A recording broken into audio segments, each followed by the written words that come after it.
The discharge waiting area at St. Elizabeth Boardman Hospital smells like floor cleaner and recycled air. There are 12 chairs along the wall by the main entrance. Padded vinyl, dark blue, designed to be wipeable rather than comfortable. A television near the ceiling showed a morning news program with the sound turned low. Outside the glass doors, a gray October sky sat over the parking lot on Boardman Poland Road like a lid. I was in the third chair from the left.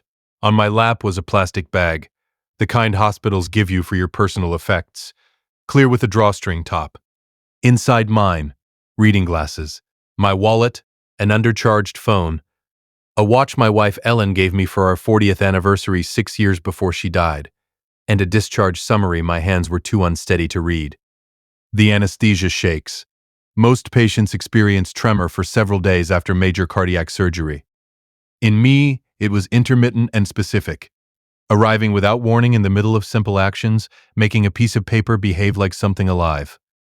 I had been sitting there for 2 hours and 7 minutes. I was watching the clock above the reception desk because it gave me something to focus on other than my phone, which showed no messages and no missed calls from the one number I had tried 3 times that morning. Ryan's number, which had, on each attempt, rung once and gone to a silence that was not voicemail. That specific silence that means you have been blocked. He's not coming, I had thought. He's not going to come. My name is Aaron Miller. I am 71 years old. I spent 36 years as a construction site supervisor across the Mahoning Valley, before my knees, and then my heart made decisions I had been declining to make myself. The surgery had not been a surprise. The surgeon had told me 18 months ago. Triple bypass when the time comes, not if. Ryan had been at that appointment. He squeezed my hand in the parking lot afterward. "We'll figure it out, Dad. Whatever you need." That was 18 months ago. A great deal changes when a man's son marries a woman who has decided the father is a burden rather than a person. Sandra is 38. Ryan is 43. They have been married 4 years. And for 3 of those years, Sandra had been engaged in a project I watched with the helpless attention of a man who understands what is happening to him, but cannot address it without sounding like exactly what she wants Ryan to believe he is. A difficult, demanding old man who cannot accept that his son has his own life. She began with small things, rescheduled visits that became canceled ones, holidays that developed complications, phone calls unreturned for longer intervals. Each instance was explicable. The pattern was not. Ryan drove me to the hospital the morning of surgery. He held my hand at the operating room door. He was gone when I came out. Sandra had called about something with the kids. I did not hear from him on day 1, 2, or 3. On day 4 I called, "How are you feeling, Dad?" "Better. They're talking about discharge. I'll need a ride." A brief pause. Not thoughtlessness. Decision. "Let me check with Sandra about the schedule. I'll call you back." He did not call back. On day 5, I tried 3 times. The third time, the silence told me everything. Now I need to tell you what was happening on Ryan's end, because a story without the full truth is not a story.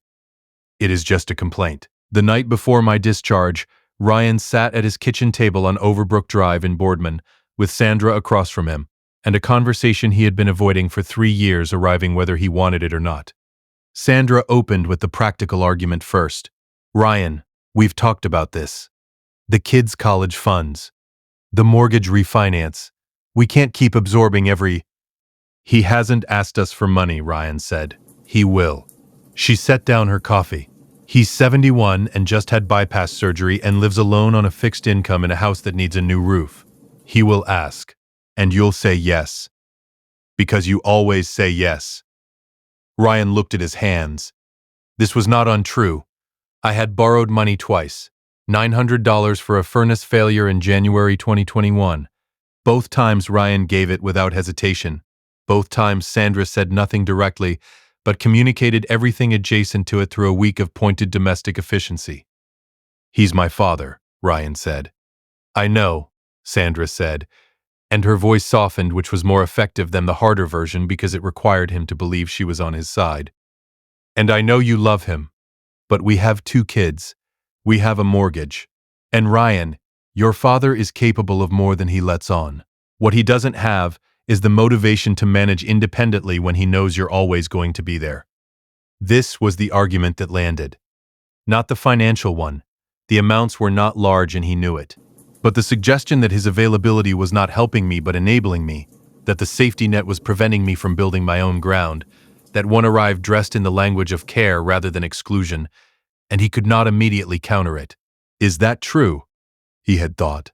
Is that what I've been doing? He turned it over for 3 days. During those days, Sandra did not press.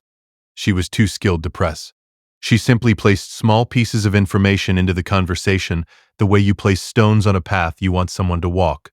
A reference to a friend whose aging parent had moved to assisted living and how much better it had been for everyone. A neighbor couple who had set financial boundaries with family and how healthy their marriage had become. Small stones, laid carefully. On the 4th day, she said, "I think you need to take some space from your dad. Just temporarily. Block his number for a week or 2. Let him navigate something on his own. He'll be fine. He's in a hospital. They have discharge protocols. And when you reconnect, it can be on healthier terms." Ryan sat with this for 4 hours. He thought about the quality my voice had developed since Ellen died. Something he had been telling himself was neediness, but which, if he allowed himself honesty, he knew was something simpler and more painful. Loneliness. The quiet loneliness of a man who is 71 and comes home to a house where his wife's reading glasses are still on the nightstand because he has not been ready to move them. He thought about Sandra. About the years of small stones on a path he had walked without registering he was being directed. He thought about the 2 borrowed amounts and tried to find in himself the resentment Sandra's framing suggested he should feel, and he could not locate it, and this troubled him, because its absence suggested that the narrative Sandra had been building about me was not his narrative. It was hers, and he had been renting it long enough to believe it was his own. He picked up the phone. He blocked my number. Then he set the phone down and watched 40 minutes of television he could not afterward recall, because what he was actually doing was managing the low-frequency discomfort of a man who has done something he knows is wrong and has not yet found the version of the story in which it is acceptable. He found it by morning. The hospital had protocols. I would be fine. This was temporary. This was healthy. He made his coffee. He got the kids ready for school. He drove to work. He did not think about the plastic bag or the shaking hands or the 2 hours and 7 minutes in a vinyl chair.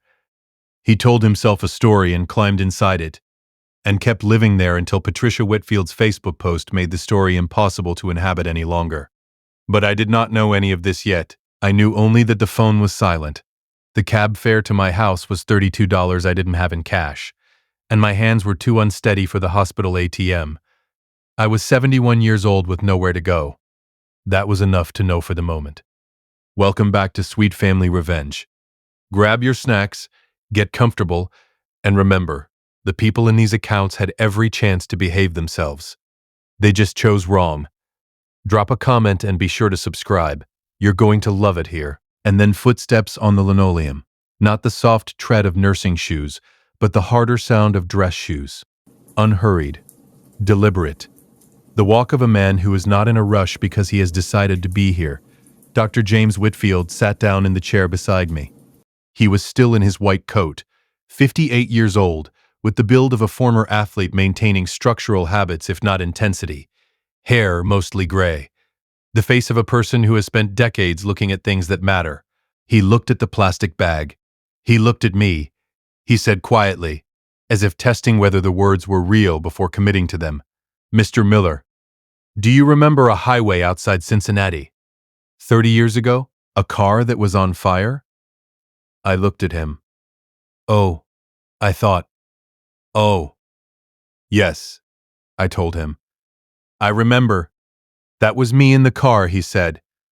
"I've been looking for the man who pulled me out for 30 years. I never knew your name until I saw it on my patient list 3 weeks ago. I wasn't certain until I saw you sitting here." My hands had stopped shaking. "You were wearing a blue jacket," I said. "The car was a gray Honda. You had a textbook in the back seat." "Anatomy," he said. "First year of medical school." We sat with that for a moment. He stood up. He picked up my plastic bag with both hands. Carefully, the way you pick up something that belongs to someone, You are coming home with my family tonight, and for as long as you need. This is not a discussion. Don't cry in the discharge waiting area, I told myself. You are 71 years old and you survived open heart surgery, and you are not going to cry in a vinyl chair. James, I said. Yes, he said. Thank you. He nodded once. We walked out into the gray October morning, and he put my plastic bag in the back seat of his car. The drive to James's house took 23 minutes. He lives in the Canfield area, a quiet township southeast of Youngstown, the kind of neighborhood where people have been for a long time and intend to stay. He called his wife from the car. Her name is Patricia. Bring him home, she said. That was all. He told me about the accident on the drive, falling asleep at the wheel on I-71 during first year of medical school, the guardrail, the smoke, the door that wouldn't open, the heat arriving faster than he could process. You broke the glass with your elbow, he said.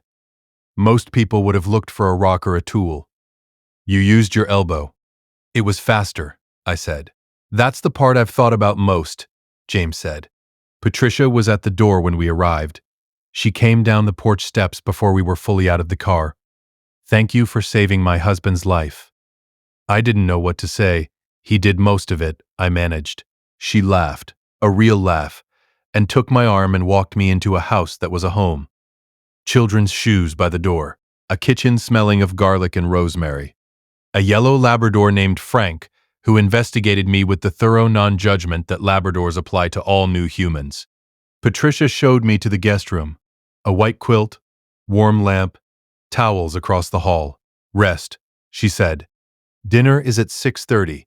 You don't have to do anything until then. Ellen would have liked this house, I thought, lying down. She would have liked these people. I slept 4 hours, the best sleep since before the surgery. At dinner, Emma, 15, with the social poise of a teenager raised in a household where adults are treated as people rather than furniture, looked at me directly. You pulled Dad out of a burning car, she said. Yes, I told her. That's insane, she said, in the tone of a 15-year-old for whom insane is the highest available compliment. Daniel, 12, had barely touched his food. Were you scared? He asked. When you stopped to help? The table went quiet. No, I told him. I didn't have time to be scared. I saw the car, and I stopped, and I ran. The scared part came afterward, when I was driving away, and my hands started shaking. His hands were shaking in the discharge waiting area today, James said quietly, when I found him. Patricia set down her fork. Aaron, you are staying here for as long as you need. This is not negotiable. If you've been listening for a while and want accounts like this to keep coming, it really helps when you hit that like button and subscribe. 97% of people never do. But it's what keeps this whole thing running. So, thank you. For real. On Thursday evening, Patricia posted a photograph on Facebook. Daniel had taken it at dinner. The specific documentary instinct of a 12-year-old who understood something worth recording was happening. It showed me at the head of the table, James and Patricia on either side, Emma and Daniel flanking them, Frank's head visible at the frame's edge, in the eternal optimism of a dog who believes dinner proximity eventually pays off. Patricia's caption, Monday evening. This is Aaron. 30 years ago, when James was in medical school, Aaron stopped on a highway outside Cincinnati and pulled him out of a burning car. James performed Aaron's bypass surgery last week. When Aaron had no one to take him home after discharge, James recognized him in the waiting room and brought him to us. We didn't know his name for 30 years. Now he's at our dinner table. Sometimes the world is exactly what it should be. By Saturday, the post had been shared over 200 times. Local news had picked it up. 3,000 comments from strangers who wanted to say something about it. One comment, Friday afternoon, is this Aaron Miller from Boardman? I think my dad knows him. That, I thought, is going to reach Ryan. Ryan called Saturday morning. His number on my screen no longer blocked. The phone rang 4 times. I put it face down and finished my coffee.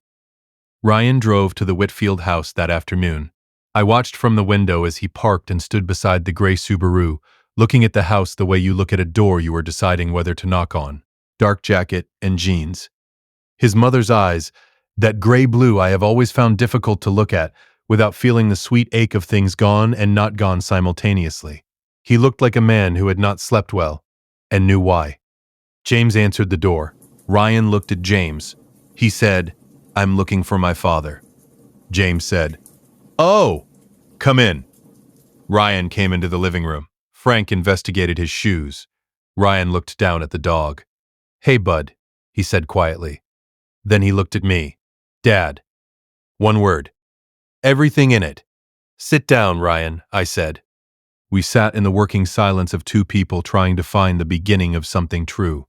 I told myself a story. Ryan said, "That the hospital would arrange something. That you'd be fine." He looked at his hands. "I blocked your number because Sandra asked me to. She said it would reset the dynamic, that it was healthier. It doesn't matter what she said. I did it. That's mine." "Yes," I said. "It is." "I sat in the discharge waiting area for 2 hours and 7 minutes, I told him. As information, not accusation. A fact he needed completely, without the version that was easier to carry. The plastic bag from my personal effects on my lap. Hands too unsteady to read my discharge summary. Your number going to silence 3 times.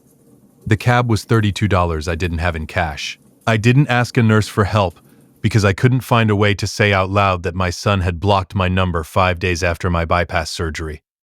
Ryan's jaw tightened. "A stranger sat down beside me," I said. He picked up my bag. He took me to his home. He introduced me to his children as the man who saved their father's life 30 years ago on a highway I had driven past 1,000 times without thinking about it. I looked at my son. His children looked at me the way children look at someone they've decided is worth knowing. "I saw the photograph," Ryan said. "Sandra showed it to me. She didn't mean to. She was making a point and showed me the post, and I read the caption." His voice went unsteady. "She wrote, 'Sometimes the world is exactly what it should be.' And I thought, that should be me. That should be my family. That should be our table." "It can be," I said. "I don't know how to fix this with Sandra. That's between you and Sandra. What's between you and me is simpler. You're my son. I'm your father. That doesn't have conditions."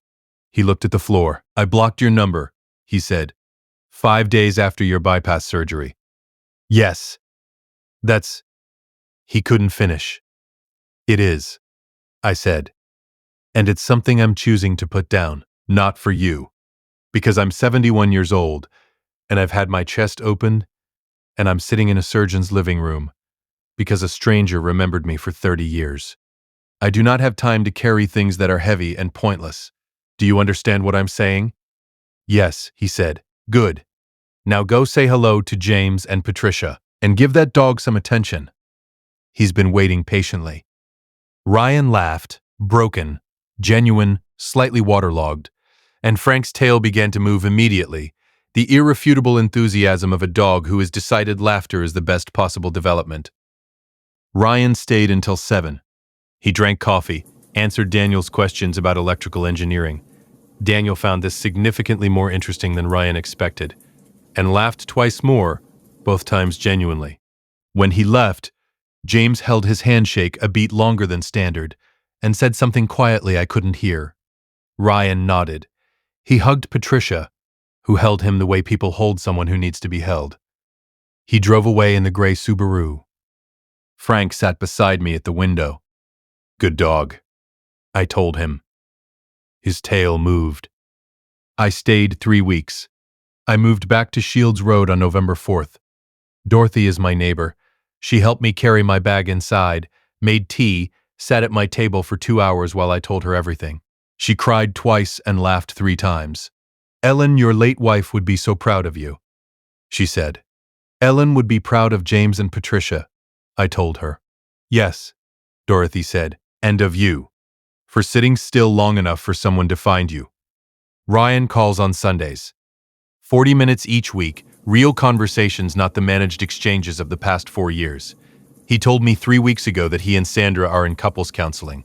He said it as information, in the tone of a man doing the work rather than announcing it. I told him I was glad. He asked about James and Patricia. I told him James had invited me for Thanksgiving, and that I thought he and his family might like to come. He was quiet for a moment. Yeah, he said. Yeah, I'd like that. Thanksgiving. Ryan coming. Tell Patricia. Here is what I want to say plainly. There is a kind of goodness that does not announce itself. It does not keep records. It does not perform. It is simply the reflex of a person who has decided, at some foundational level, how they want to move through the world, and who moves that way consistently, whether or not anyone is watching, whether or not anyone will ever know. I pulled a young man out of a burning car 30 years ago and never told anyone. Not because I was modest, because it did not seem like a thing that required telling. Someone needed help. I stopped. I helped. I drove away. The rest of it was just what you do. What I could not have known is that goodness compounds. Not always quickly, not always visibly, but it does not disappear. It exists somewhere, in someone in the specific memory of a man who became a surgeon and who 30 years later recognized a name on a patient list and felt something clarify. Ryan blocked my number because Sandra convinced him that my need for connection was a form of dependence and that his availability was enabling rather than loving. This distortion is worth naming clearly because it is not uncommon and it is genuinely dangerous. There is a difference between a parent who is demanding and a parent who is simply present, and a person of skill and patience can blur that line until a good son cannot see it anymore. The antidote is not confrontation. It is not argument. It is not proving through words that you are not what you have been accused of being. The antidote is a life, lived consistently, with integrity, in the specific and unhurried way of a person who has decided what they value and acts accordingly whether or not anyone is watching. When Patricia posted that photograph, she was not posting evidence in an argument. She was simply telling a true thing about a true person. And that true thing reached Ryan across 4 years of accumulated distortion and a week of deliberate silence and told him, more clearly than anything I could have said in any phone call, exactly who his father was. The accounts balance, not on a schedule you can predict, but they balance. Sometimes the moment is a highway outside Cincinnati. Sometimes it is a discharge waiting area. Sometimes it is a dinner table with a yellow Labrador and a 15-year-old who says that's insane and means it as the highest compliment available to her. The hands stopped shaking. The scar healed well. The Sunday calls continue. That is enough. If you liked this story, join our community by hitting that like button and subscribing for more family-centered accounts like this.